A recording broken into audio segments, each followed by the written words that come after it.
Graça e paz. Vamos, em nome de Jesus, abrir a palavra na carta aos Romanos, capítulo 1, o verso 18. Vamos ouvir com atenção o que a palavra de Deus tem para nos dizer.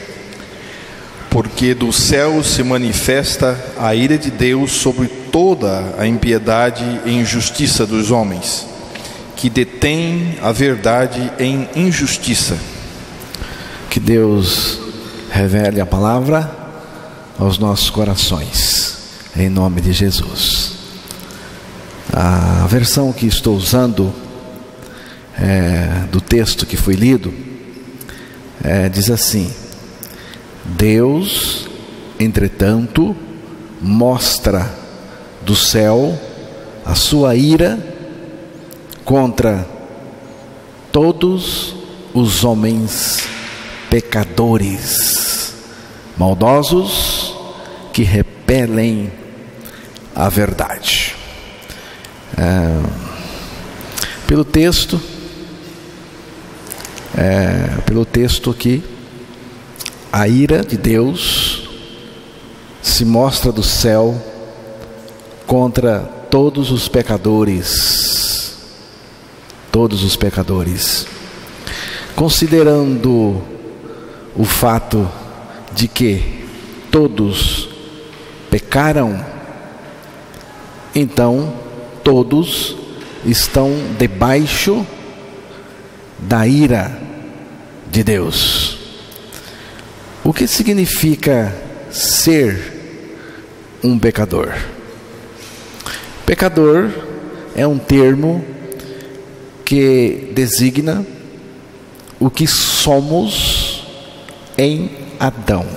O que somos em Adão. Romanos capítulo 5, o verso 19.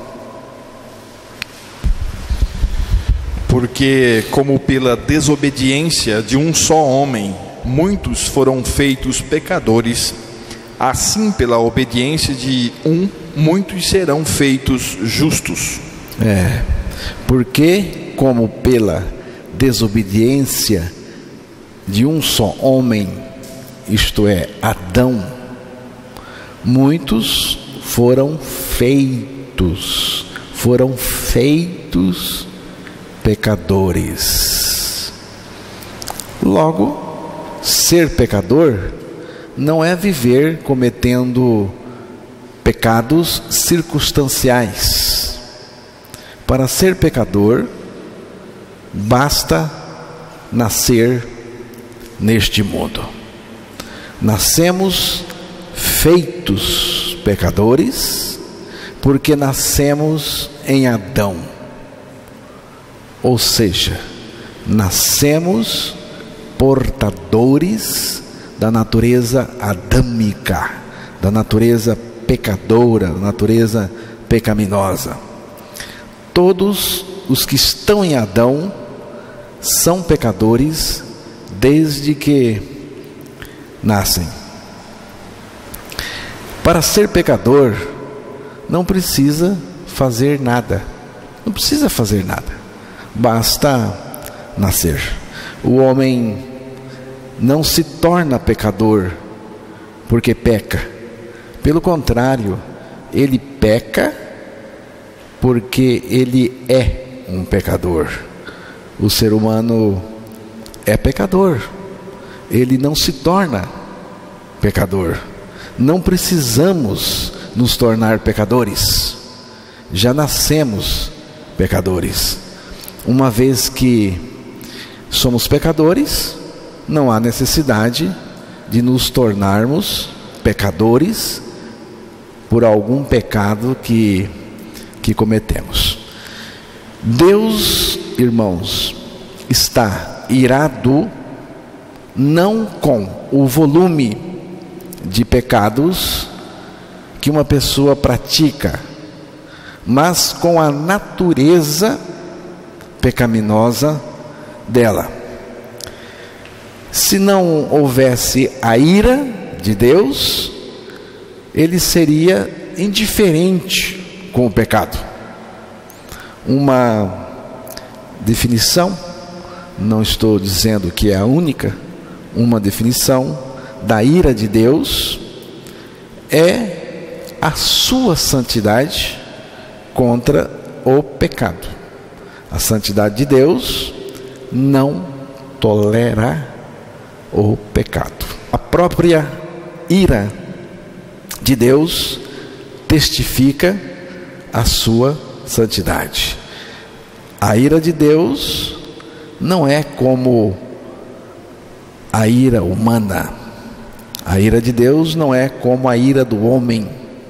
A ira de Deus não é como a reação estúpida e pecaminosa da natureza caída do ser humano.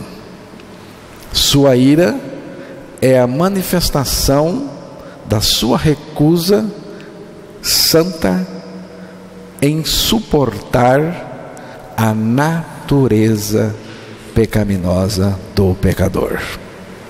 É a sua recusa de entrar em acordo com o pecador. É seu justo julgamento manifestado contra o pecador e o seu pecado. Qual o sentimento de Deus para com o pecador e o pecado?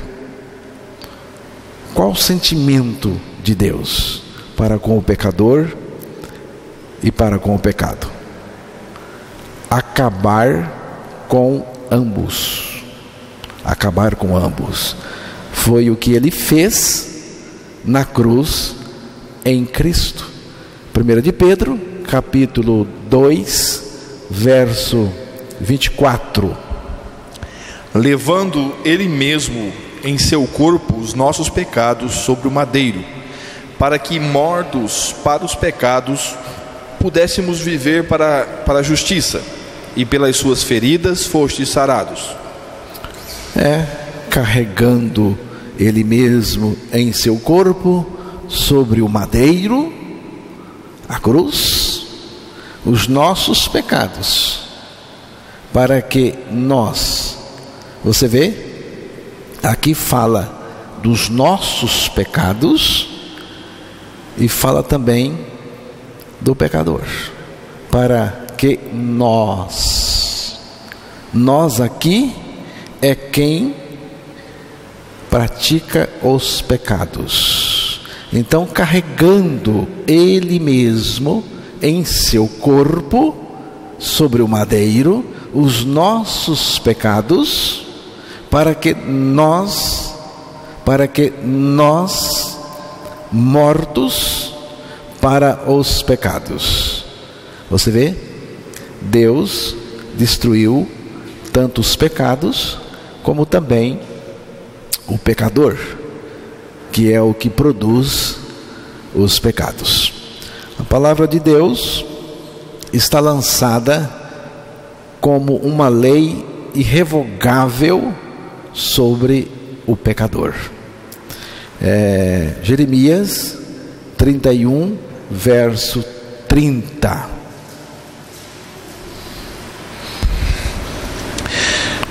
Mas cada um morrerá pela sua iniquidade. De todo homem que comer as uvas verdes, os dentes se embotarão. Não tem escapatória. Não tem escapatória. O pecador tem que morrer. Mas não é a morte física. Esta não liberta ninguém. É a morte em Cristo para o pecado. A morte na cruz. Não está no projeto de Deus perdoar o velho homem. O velho homem não tem perdão. Deus não tem perdão para o velho homem.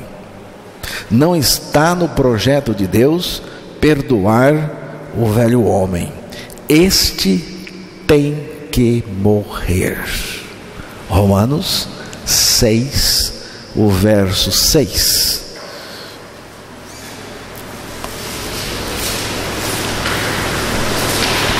Sabendo isto,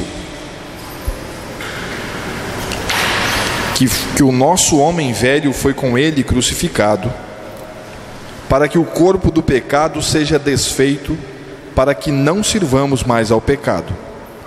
Deus perdoa pecados, mas o pecador precisa morrer para ser salvo. Se não morrer, o pecador não poderá ser justificado. Romanos 6, o verso 7. Porque aquele que está morto está justificado do pecado. É preciso chegar diante do Senhor e dizer: Senhor, eu aceito a tua avaliação sobre mim. Se o Senhor entende que eu preciso morrer para ser liberto do pecado, então eu entendo que só a minha morte para o pecado me livra dele. Nossa fé está colocada não na nossa capacidade de agirmos contra o pecado, mas no fato de que estamos crucificados com Cristo e mortos para o pecado. Só quando cremos nossa morte em Cristo, podemos experimentar uma vida fora do pecado. Você tem experimentado uma vida fora do pecado? No seu lar, na sua casa, no seu trabalho, no seu dia a dia? Você tem experimentado uma vida fora do pecado? Se você não crer sua morte com Cristo, a fim de ser justificado do pecado, como diz a palavra de Deus, continuará culpado e debaixo da ira de Deus. A única esperança para o pecador é morrer e renascer em Cristo. Se não morrer agora, terá que morrer depois, mas já é a segunda morte, no lago de fogo. Pense nisto. Hebreus capítulo 1, verso 8.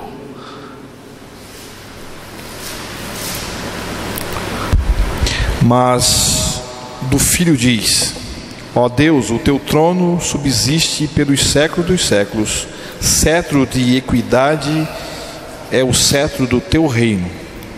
O 9 também. Amaste a justiça e odiaste a iniquidade. Por isso Deus, o teu Deus, te ungiu com óleo de alegria mais do que a teus companheiros. A versão que eu estou usando aqui, no verso 8 e também no verso 9, diz assim: entretanto, a respeito do Filho, o Filho aqui é Jesus, a respeito do Filho, revela: o teu trono, ó Deus, subsiste por toda a eternidade, e o cetro do teu reino é bastão de justiça.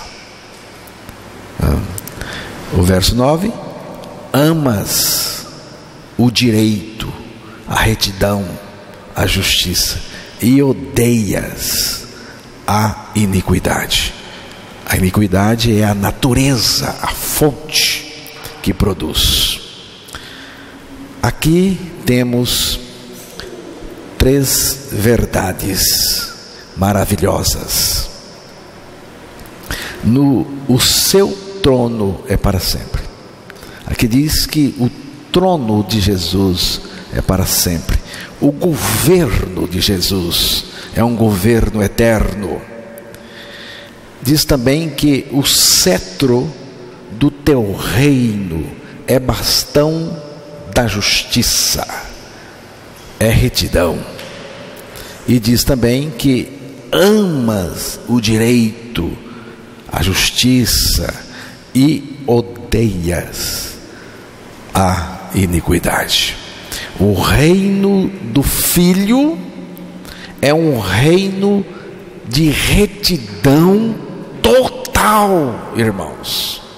O reino do Filho é um reino de retidão total. E significa que Ele, por seu Evangelho, produz esta retidão de Deus nos seus súditos. Se o pecado não tem vez no reino de Deus, ele também não vai ter nenhum domínio em nós. Agora, se o pecado tem domínio no reino de Deus, se o pecado tem vez no reino de Deus, então Deus vai ficar desmoralizado. Só que isso não acontece. A retidão é a base do reino de Deus, do reino do Filho amado. E o Filho amado ama a justiça e odeia o pecado. Deus ama a justiça e odeia o pecado. Você entendeu? Deus ama a justiça, a coisa certa, a retidão, mas odeia o pecado. O mesmo é requerido daqueles que foram salvos por Ele, que participam do seu reino. Deus tem a mesma postura em relação ao pecado em qualquer época. Qual postura? Ele odeia o pecado. Ele não aceita o pecado. Ele não tolera o pecado. Se tolerasse, ficaria desmoralizado e se transformaria em um imoral, como é o pecador. Deus odeia a iniquidade e pune o pecador. E pune o pecador. Irmãos, Deus continua amando a justiça e odiando a iniquidade. Ele continua.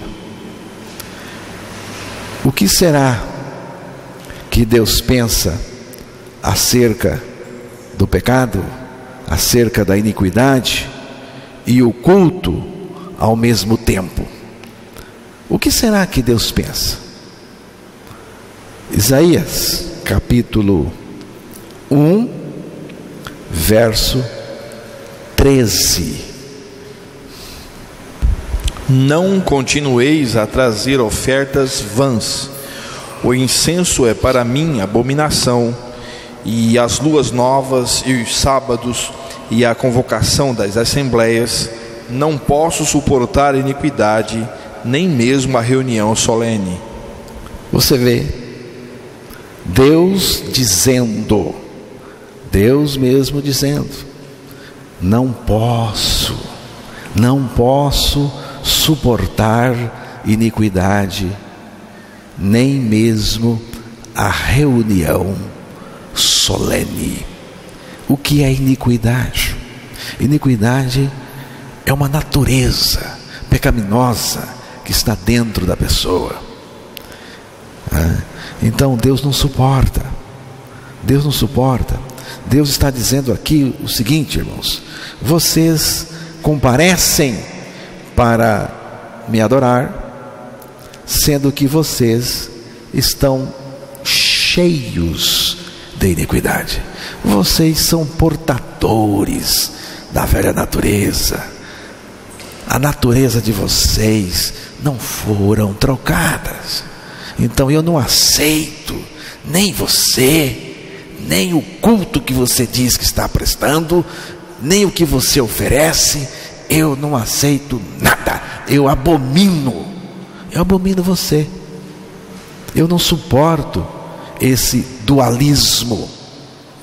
Não tolero isso. Porque Deus, irmãos, não tolera o pecado. Ele providenciou em Cristo uma libertação real do pecado. Ele não suporta o pecado, só que Ele providenciou, exatamente porque Ele não suporta o pecado, Ele providenciou uma libertação real em Cristo, que é a nossa morte em Cristo para o pecado, a nossa ressurreição com Ele, e Ele em nós, porque Ele em nós é o projeto de Deus, projeto eterno de Deus.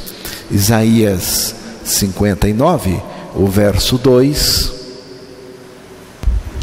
Mas as vossas iniquidades fazem separação entre vós e o vosso Deus, e os vossos pecados encobrem o seu rosto de vós, para que não vos ouça. As vossas iniquidades fazem separação entre vós e o vosso Deus. Separação.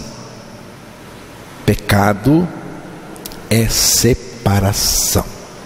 Não é aquilo que você está cometendo que é nojento também. Deus não tolera. Mas é aquilo que você é. Aquilo que você é, pecador.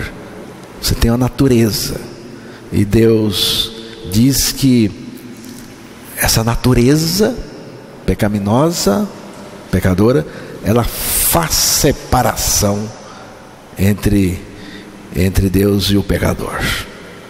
Irmãos, uma das coisas que temos que destacar é que todas as pessoas que vivem no pecado, vê lá se não é o seu caso. Vê lá se não é o seu caso. Todas as pessoas que vivem no pecado querem colocar o seu pecado na imprevisão. Como quem diz: o pecado em mim acontece contra a minha vontade. Eu não queria pecar. É um acidente de percurso. Conversa. Não é assim não. Não é assim não. Todo pecado parte de uma natureza pecaminosa que está dominando dentro da pessoa. O pecado, irmãos, ele parte de uma natureza rebelde, parte de uma rebelião contra Deus que existe dentro do indivíduo não regenerado. Dentro de cada indivíduo não regenerado tem uma rebelião, tem uma revolução terrível, tem uma guerra contra Deus. O pecado evolui de uma natureza rebelde e de uma vontade manifestada contra Deus. A velha natureza rebelada contra Deus e uma vontade em rebelião é a causa pela qual uma pessoa evolui no pecado. Então, só a nova criatura para detestar o pecado, tá? Para detestar o pecado como Deus detesta, você precisa ter a natureza de Deus, a vida de Deus, o gosto de Deus, o caráter de Deus. Se você não tem, você não vai sentir profunda aversão ao pecado. Você vai até se mostrar tolerante, você vai aceitar o pecado. Não só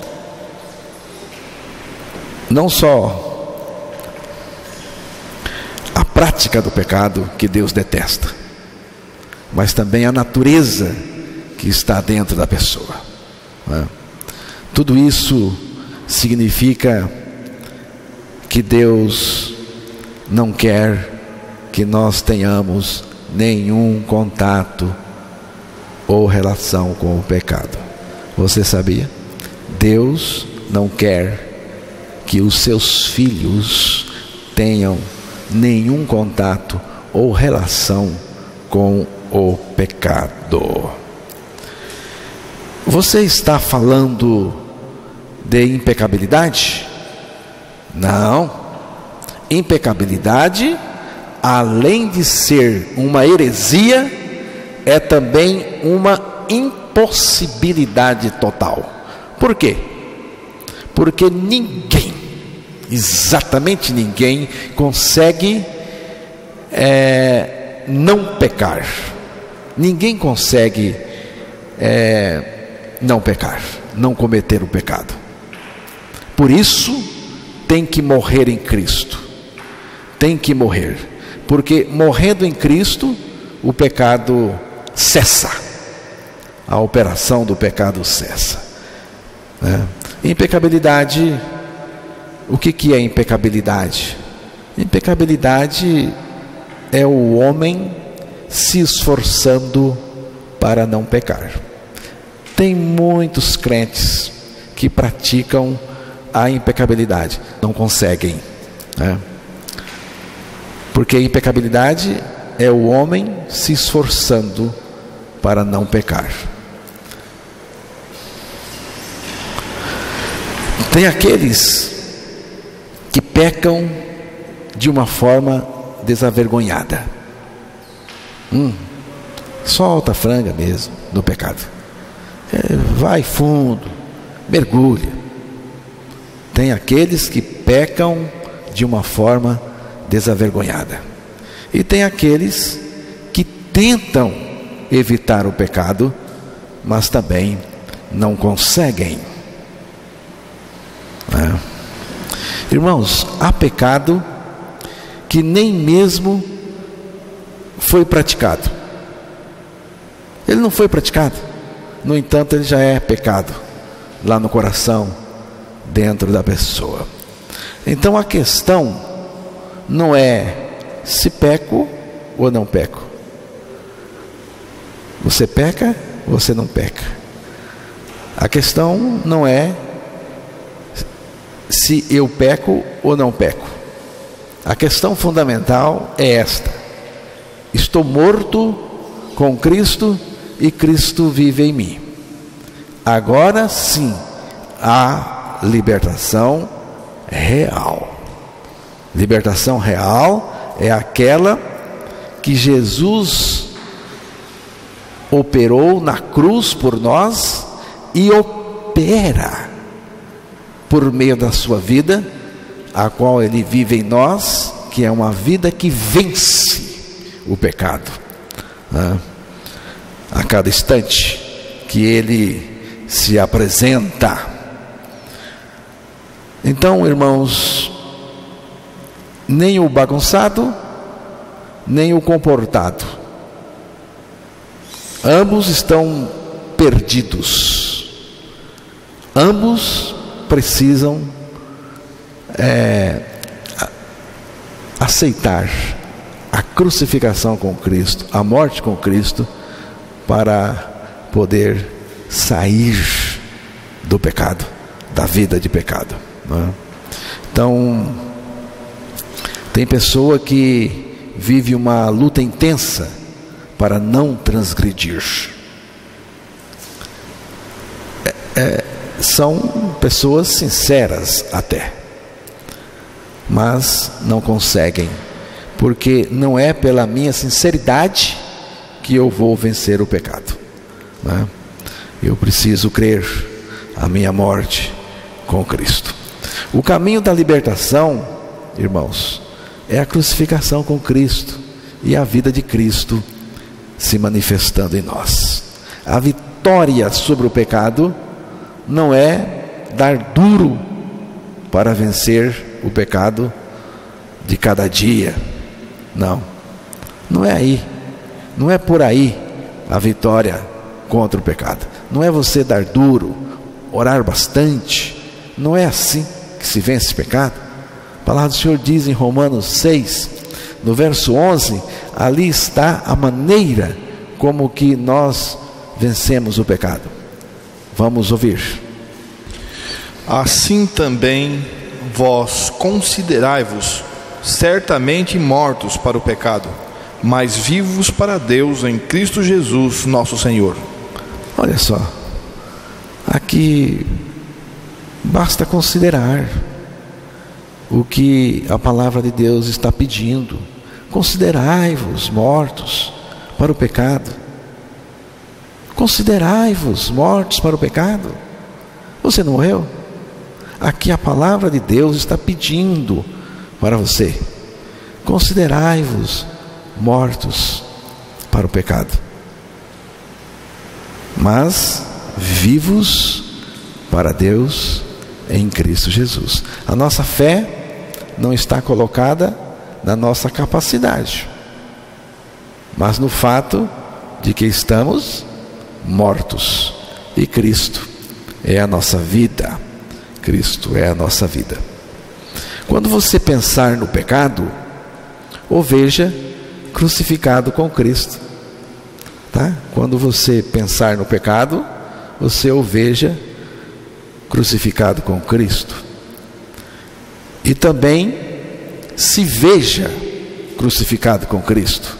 Assim, você estará livre do pecado e também não viverá mais nele. Porque essa conversa de que eu estou livre do pecado, mas continuo nele, não é a libertação do Senhor, não. Quando o Senhor liberta uma pessoa, não só liberta da natureza, mas liberta também da prática do pecado, né? Colossenses capítulo 2, verso 22.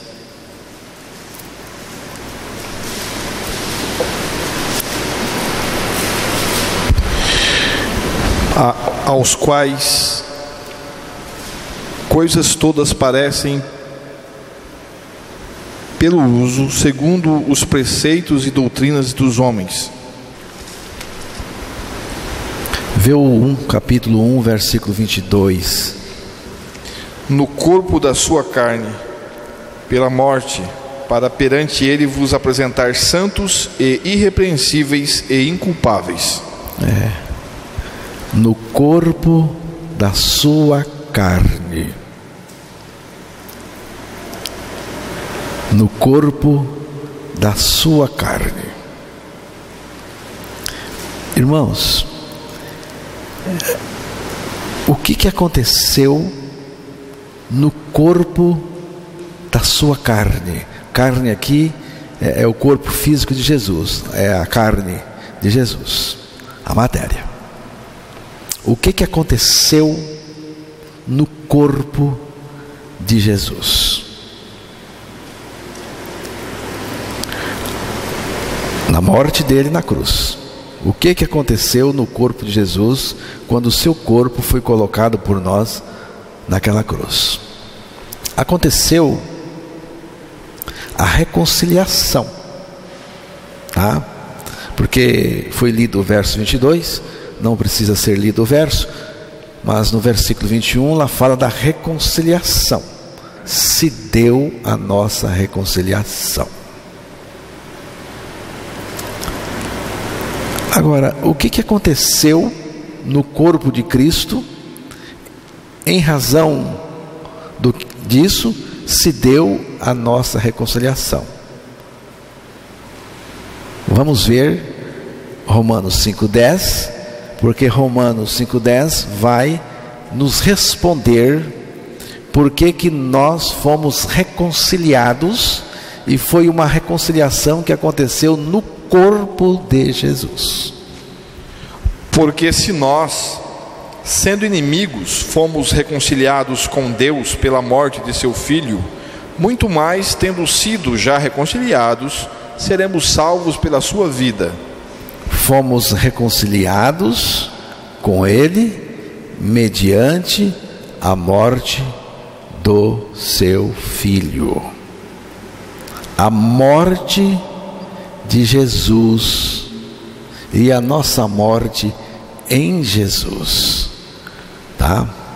Então, no corpo de Cristo, Jesus morreu naquela cruz e nós morremos no corpo dele. Eu não posso separar a morte de Jesus da minha morte através dele. Dentro deste aparelho aqui tem uma bateria e mais algumas coisas aqui dentro. Se eu lhe der este equipamento, o que está dentro dele vai junto. Se eu queimar este aparelho, tudo que está nele queima junto. O que acontecer com um, acontece também com o que está nele. Temos a mesma experiência com Cristo na cruz, irmãos. A mesma experiência. Cristo nos colocou nele. Quando ele nos atraiu, nós estávamos nele, na cruz. Quando ele morreu, aqueles que estavam nele morreram com ele, tá? Aí aconteceu o que Paulo disse lá no texto de Colossenses 1:22. Antes de voltarmos lá para o texto de Colossenses, vamos ver Efésios capítulo 1, verso 4. Paulo, em Efésios 1:4, mostra o projeto original de Deus. Como também nos elegeu nele antes da fundação do mundo, para que fôssemos santos e irrepreensíveis diante dele em amor. Aqui está o projeto original de Deus. Como também nos elegeu nele antes da fundação do mundo. Preste atenção, antes da fundação do mundo. Quer dizer, antes de Deus criar o mundo, não existia nada. E Deus já tinha em mente o projeto de homem que ele queria. Aqui está. Como também nos elegeu nele antes da fundação do mundo, para que fôssemos santos. Vejam, os irmãos, a primeira coisa que Deus pensou para você foi santidade. E Deus não mudou de ideia, não mudou de ideia. Para que fôssemos santos e irrepreensíveis diante dele em amor. Em Colossenses, Paulo mostra o mesmo projeto, mas acrescenta a palavra inculpável. Volta lá, Colossenses 1:22.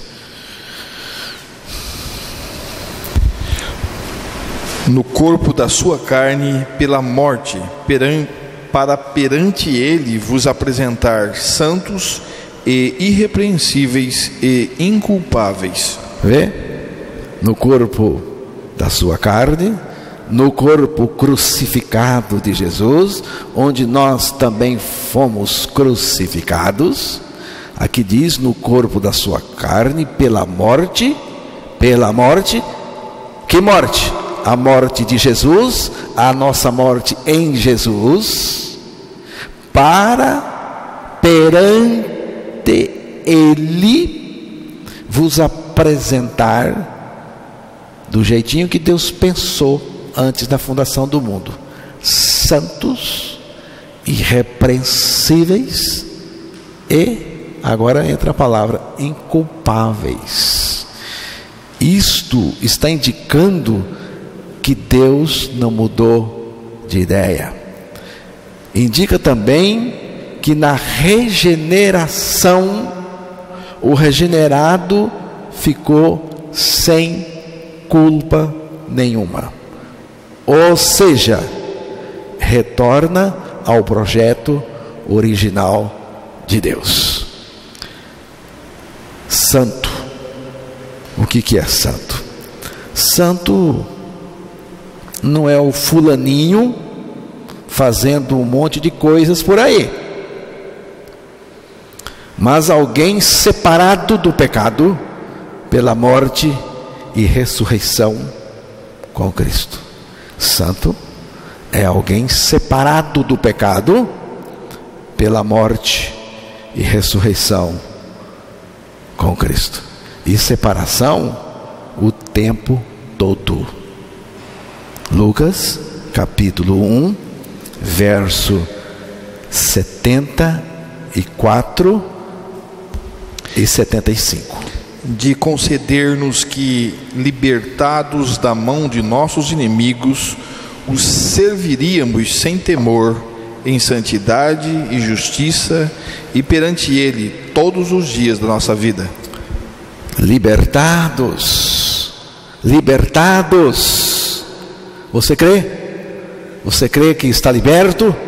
Porque aqui diz libertados. Jesus veio para isso, para libertar, e ele nos libertou. Se pois o Filho vos libertar, verdadeiramente sereis livres. Então, libertados da mão de nossos inimigos, o adorássemos sem temor, em santidade e justiça perante ele todos os dias da nossa vida. Todos os dias da nossa vida. Todos os dias da nossa vida. Precisamos crer. Precisamos crer. Vamos finalizar com a leitura do texto que foi lido no início, Romanos capítulo 1, verso 18.